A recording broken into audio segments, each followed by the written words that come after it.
Today we're going to take out the Megabass Dog X Speed Slide. It's a new topwater bait that walks the dog. But as always, we talk about having the proper rod, reel, and line combination so you can do the proper technique and be successful at it. Today we're talking about using rods that are medium power. As I got here with a Shimano Kumara, it's a medium power rod, it's got fast action. Moderate, fast, or fast. You want that softer rod because you're using a topwater bait and you want them to be able to suck it in. For the reel, I've got the new Chronarch 200E5. It's a 5.5-to-1 gear ratio. So every time I turn that handle, the spool spins 5.5 times. What that allows me to do is have that perfect amount of line being picked up as I'm twitching the rod to allow me to walk the dog. If you pick too high of a gear ratio reel, you'll end up picking up too much line and you'll never be able to get that side-to-side action. For line, this isn't a braid time and this isn't a fluoro time. I love using mono. The reason is it floats. I've got 14-pound monofilament line on, and I like the heavier pound test because the bigger the line, the better it floats on the water. It slides better and it lets you put more action. Now, we're talking about the bait. We're talking about Megabass's Dog X Speed Slide, which is a 3/8 ounce bait.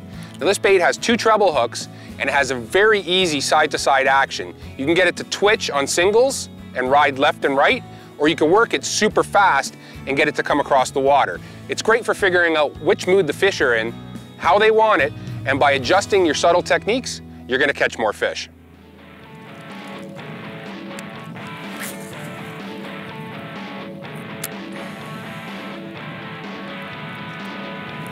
Got him. Got him. Little fish it looks like, but we'll find out. Now you see oh, it's a decent fish. You see the importance of that, that soft rod, especially when you're fishing topwaters.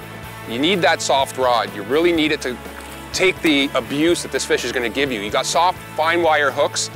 You got everything else that you need. You really need that soft rod. That mono, that soft rod, everything comes together to make you land those fish. There's no need to horse him. I'm gonna back the drag off a bit. He's not a giant, but it's a decent fish.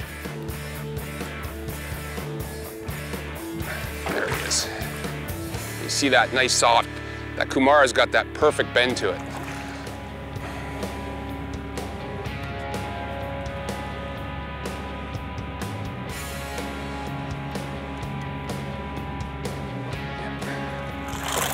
Yeah, that's right. All right, come on in, baby. There he is. Nice looking smallmouth. Look where that fish was hooked. I had one hook right in the corner of the mouth. And if I had braid or I had a stiff rod, I would have popped that right out of him. That's the importance. When you set yourself up properly, you're destined for success on the water. So get yourself that softer rod, that mono, and work your topwaters. You get smallmouth like this.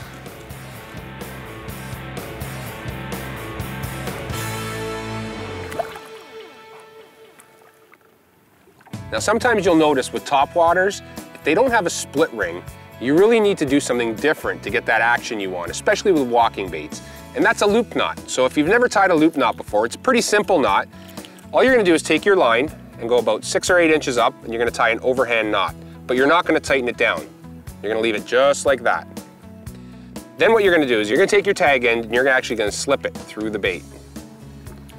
Now when you've got this, you can see that my little overhand knot is still there. So I'm gonna take my line, I'm gonna go back through that, and above that, I'm gonna do 6 wraps on the line. 2, 3, 4, 5, and 6. And now with that tag end, you're gonna go through that loop, the overhand loop that you created, and snug it down. Now by doing that, you've actually had a stop point for your knot, and you can trim that nice and close. You get my pliers, snip that right there.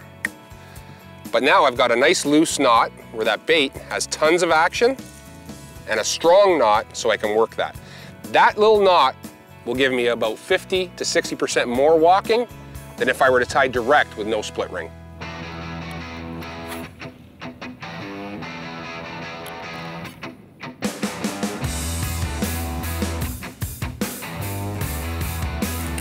Got him.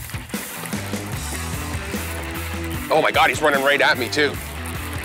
Jeez, this is trying to catch up with this gear ratio reel is unbelievable. There he is.